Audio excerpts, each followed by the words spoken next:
की न्यूज। और आज हमारे साथ नोखा पंचायत समिति के जो प्रधान चुने गए हैं राम प्यारी जी तरड़ यहाँ से, तो उनका प्रतिनिधित्व कर रहे हैं हमारे साथ आत्माराम जी तरड़ है हमारे साथ।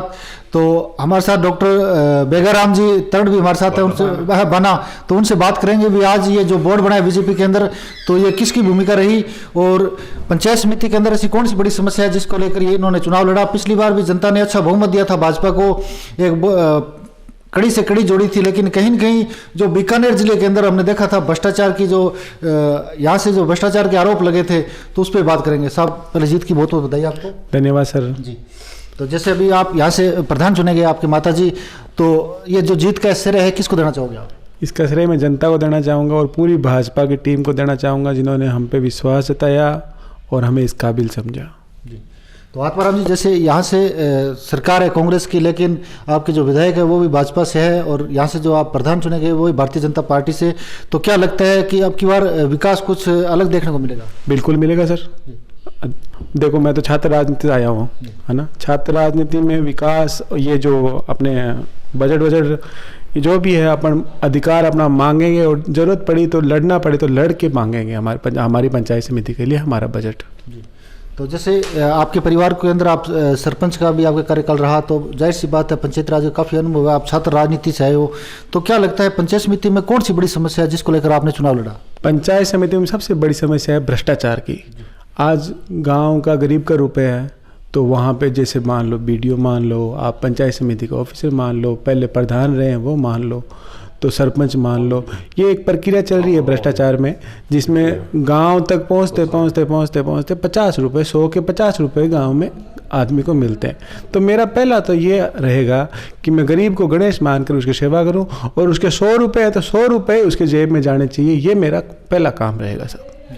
तो हमने देखा था पिछली बार भी आपके जो ओडीएफ हुआ पूरा राजस्थान, तो ओडीएफ कहीं न कहीं मतलब जो दबाव था, राजनीतिक दबाव था, अधिकारियों पे दबाव था, कहीं न कहीं देखा गया, क्योंकि जो धरातल पे ऊपर जो काम होना चाहिए ग्राउंड रिपोर्ट के ऊपर, पहला जो बीकानेर जिला यहाँ से ओडीएफ हुआ लेकिन वो ग्राउंड के ऊपर नहीं हुआ, तो इसका कारण क्या रहा? जैसे आप अब की बार आपको जनता ने मौका दिया है, तो क्या वो जो योजना है केंद्र सरकार राज्य सरकार की बहुत सी योजना आती है वो धरातल पर देखने को मिलेगी? बिल्कुल मिलेगी साहब, जो भी योजना है धरातल पर देखने को मिलेगी और हर गरीब को किसान को फ़ायदा मिलेगा इन योजनाओं का। पंचायती राज की जो भी योजनाएं होगी उनको फ़ायदा मिलेगा। और मेरी पंचायत समिति का मैं दावा करके कह सकता हूँ, मेरी पंचायत समिति में भ्रष्टाचार 0 कर दूंगा मैं।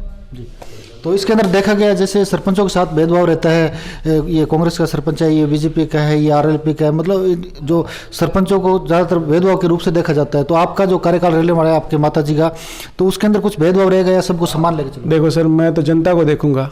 जनता ना तो कांग्रेस की है ना बीजेपी की है, जिन्होंने मेरी मदद की या नहीं की वो तो उनको छोड़ूंगा साइड में।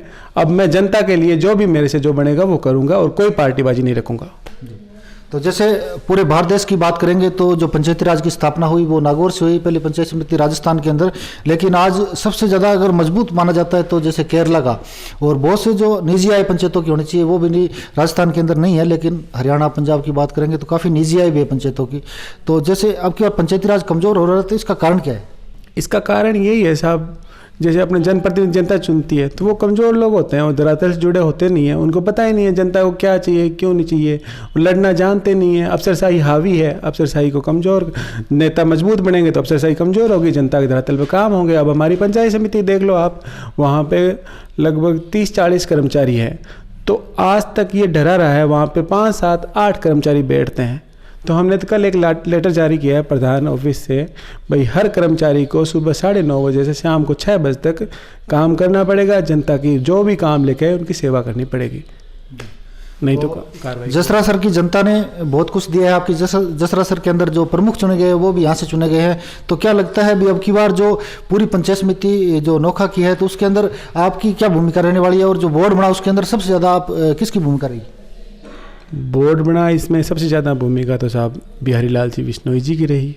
उन्होंने हमें ये दायित्व सौंपा और फिर सारे मेंबर जैसे 8 कांग्रेस के मेंबर थे और 8 बीजेपी के थे, 1 आरएलपी का था। तो फिर कांग्रेस ने आरएलपी को उम्मीदवार बनाया तो हम 12 वोट 17 में से 12 लेके गए, 1 वोट डला ही नहीं सर। तो मैं तो सारों ने वोट दिया है।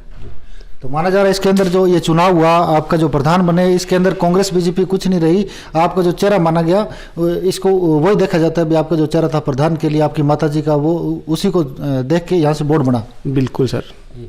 तो हमारे साथ बेगाराम जी बाना साहब है, तो इनसे डॉक्टर साहब से बात करेंगे। ये भी एक कॉन्ट्रैक्टर है। तो पंचायत समिति के अंदर जब विकास की बात होती है तो धरातल पे देखने को क्यों नहीं मिलता? बजट खूब आता है, राज्य सरकार और केंद्र सरकार की योजना आती है, लेकिन वो काम नहीं हो पाती, इसका कारण क्या रहता है? तो साहब पहले तो आप इनके साथ में लग के यहाँ से आप इनको प्रधान बनाया, उसके लिए बहुत बहुत आपकी जो बीजेपी के अंदर जो आपका कद है वो भी काफ़ी बड़ा माना जाता है यहाँ से बीकानेर के। तो क्या लगता है ये जो बोर्ड बना इसके अंदर सबसे ज़्यादा श्रेय किसको देना चाहोगे आप?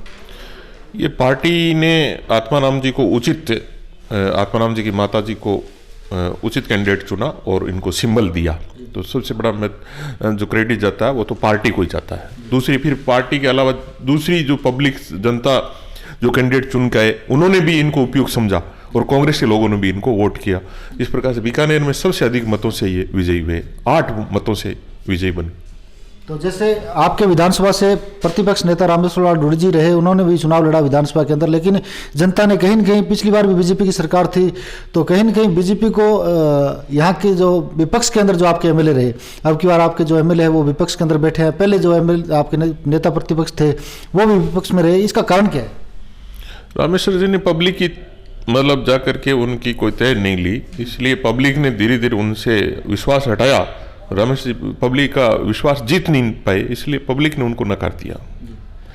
तो जैसे विकास की बात करेंगे, आप एक पंचायत से जुड़े हुए हो, तो इसके अंदर क्या कारण रहता है? धरातल के ऊपर जो विकास होना चाहिए वो दिखाई नहीं देता। तो जो जनप्रतिनिधि पूर्ण रूप से जो सरपंच जीतते हैं वो मैक्सिमम वर्क करवाने में अगर सफल रहते हैं, पढ़े लिखे हैं, जितनी पंचायती राज की योजनाओं के बारे में जानते हैं तो वो करवा पाते हैं, और कुछ जनप्रतिनिधि उसके बारे में पूरा नहीं जान पाते हैं तो उन योजनाओं का पूर्ण लाभ नहीं मिल पाता उनको। इसलिए जनप्रतिनिधि का पढ़ा लिखा होना जरूरी है। हमारी सरकार ने पिछली बार बीजेपी के अंदर पढ़ाई को आवश्यक किया था, परंतु वापस कांग्रेस सरकार ने वो जो पढ़ाई का आवश्यकता जो थी उसको समझा नहीं, और इस प्रकार से वापस इस बार पढ़ाई की अनिवार्यता खत्म कर दी। और अनपढ़ जब प्रतिनिधि आ जाते हैं जिनको इसके बारे में पूर्ण नॉलेज नहीं होता है तो जनता को पूर्ण फायदा नहीं मिल पाता है। तो इस प्रकार हमारे इस बार जो प्रधान चुने गए हैं, प्रधान प्रतिनिधि आत्माराम जी है, पढ़े लिखे हैं, हर योजना को जमीनी धरातल पर लाने की कोशिश करेंगे और सफल भी होंगे। तो पिछली बार हमने देखा था राजस्थान के अंदर जो आपके एमएलए भी रहे भाजपा से, जायल से, तो उनके जो पैतृक गांव के अंदर जो गौरवपथ बने थे, आपने देखा होगा भाजपा कार्यकाल के अंदर जो गौरवपथ बनाए गए, कहीं न कहीं जैसे वो 5 साल का जो टाइम पीरियड था वो भी पूरा नहीं कर पाया। तो इसका कारण क्या रहता है? जैसे कई ऐसे गौरवपथ बनते हैं तो उसके अंदर मटेरियल के अंदर कोई दिक्कत रहती है, या जो टेंडर प्रणाली है ये भी बीच में कुछ रोड़ा अटकाती है। सरकार की मंशा तो साफ थी कि हर ग्राम पंचायत के अंदर गौरवपथ बने, और जो आरसीसी से गौरवपथ बनाए जाने थे उनकी उम्र जो है वो लगभग 20-30 साल की होती है, और अगर उसमें बनावट में कोई मतलब कमी रह जाती है तो वो टूट जाते हैं। बाकी सरकार की मंशा थी कि हर ग्राम पंचायत को एक सुदृढ़ गौरवपथ मिले और उसकी उम्र भी लंबी हो, परंतु कहीं ना कहीं कोई कमी रह जाती है, उस वजह से कोई मटेरियल के अंदर कम ज़्यादा होने से वो कच्चे रह जाते हैं और टूट जाते हैं। तो जैसे आपने बोर्ड बनाया तो इसके अंदर विकास जो 5 साल का जो कार्यकाल है उसके अंदर आपकी क्या भूमिका रहने वाली है? 5 साल के अंदर पंचायती राज से संबंधित केंद्र सरकार और राज्य सरकार की जितनी भी योजनाओं का जो पैसा आता है उसको हम मैक्सिमम हर ग्राम पंचायत तक पहुंचाएंगे, और ग्राम पंचायत के अंदर उस योजना का प्रॉपर इम्प्लीमेंटेशन हो, ये हमारी प्रमुख भूमिका रहेगी। तो जैसे परसेंटेज की बात करेंगे तो आपने देखा होगा परसेंटेज काफ़ी हद तक बढ़ चुका है, तो इसके ऊपर आपका क्या कहना है? हम परसेंटेज को महत्व नहीं देंगे, हम तो वो स्कीम और उसका मैक्सिमम पैसा 100% गांव के विकास में लगे, इसी पर हमारा टारगेट रहेगा। तो आत्माराम जी, जैसे यहाँ के जो मतदाता है आपके, तो उनको आप हमारे मीडिया के माध्यम से क्या अपील करना चाहते हो और क्या संदेश देना चाहते हो? जैसे यहाँ से पहले आपको उन्होंने जिताया और उस मतलब सीट तक पहुँचाया, प्रधान की सीट तक, तो उनसे आप क्या संदेश देना चाहते हो? उनको साहब मैं बहुत बहुत धन्यवाद देना चाहता हूँ चैनल के माध्यम से आपके। उन्होंने जो मेरी मदद की और यहाँ से हमें जिताया। इसके लिए मैं उनको इतना विश्वास दिलाना चाहता हूँ, जब भी उनको आत्माराम या आत्माराम के परिवार की ज़रूरत होगी, हमारा परिवार उनके साथ खड़ा रहेगा कदम से कदम मिलाकर, और उनकी जो भी सरकारी योजनाएं होगी, जो भी फ़ायदा गरीब किसान को मिल सके, वो मैं दिलवाने का प्रयास करूँगा। तो आत्माराम जी, जैसे राजनीति की बात करेंगे तो राजनीति के अंदर पिछली बार हमने देखा कि जो शिक्षा लागू करने के बाद में कहीं न कहीं महिला, आपकी माताजी महिला है, तो महिला राजनीति के अंदर जब आती है तो कहीं न कहीं मतलब उसको बैक ले जाने के अंदर कोशिश की जाती है। तो इसका कारण क्या रहता है, महिलाओं पे आगे क्यों नहीं बढ़ पाती? शिक्षा लागू करने के बाद में भी प्रतिनिधित्व करना पड़ता था, और ऐसे सिस्टम महिलाओं पे। मैं तो मेरा जानता हूँ, मेरी माँ 2005 से 10 सरपंच रहे थे, तो वहाँ पे जब राष्ट्रपति सम्मानित मेरे हुए थे और पूरे राजस्थान से एक ही सरपंच सम्मानित हुए थे, वो मेरी माँ रामप्यारी देवी तृण थे। तो महिला होने के नाते वो आगे बढ़े और उन्होंने राजनीति में अच्छी शुरुआत की, पहल की। तो जो अभी बीकानेर जिले के अंदर आपने देखा होगा एक जो चर्चा का विषय बनाया हुआ, तो उसके बारे में क्या कहना है राजनीति को लेकर, जैसे महिलाओं पे कुछ आरोप जो लगते हैं? अब साहब, जो ये अभी एक पिछले जिला परिषद चुनाव में देखने को मिला है, हमारे विधायक गोविंद राम जी की बेटी के कोई वीडियो के बारे में हम चर्चा सुन रहे हैं, तो ये जो एडिटिंग करके वीडियो किसी आपराधिक तत्वों ने बनाया है, इसकी मैं घोर निंदा करता हूँ, और इनके खिलाफ सख्त से सख्त कार्रवाई की भी मैं सीएम साहब को लेटर भी लिखेंगे, और एसपी से हम इस मामले में मिलेंगे। इससे गांव में बैठी भी महिला असुरक्षित महसूस करने लगी कि कल को ये मेरे साथ हो जाए, ये मेरा चेहरा लगा के ऐसा कर दे। तो ऐसे अपराधियों के खिलाफ तुरंत जल्द से जल्द बढ़िया से बढ़िया कार्रवाई होनी चाहिए साहब। धन्यवाद साहब। तो ये थे हमारे साथ आत्माराम जी तरण, जो इनकी माताजी यहाँ से प्रधान चुने गए हैं, और बताया पंचायत समिति में जो भी समस्या उसका समाधान करेंगे।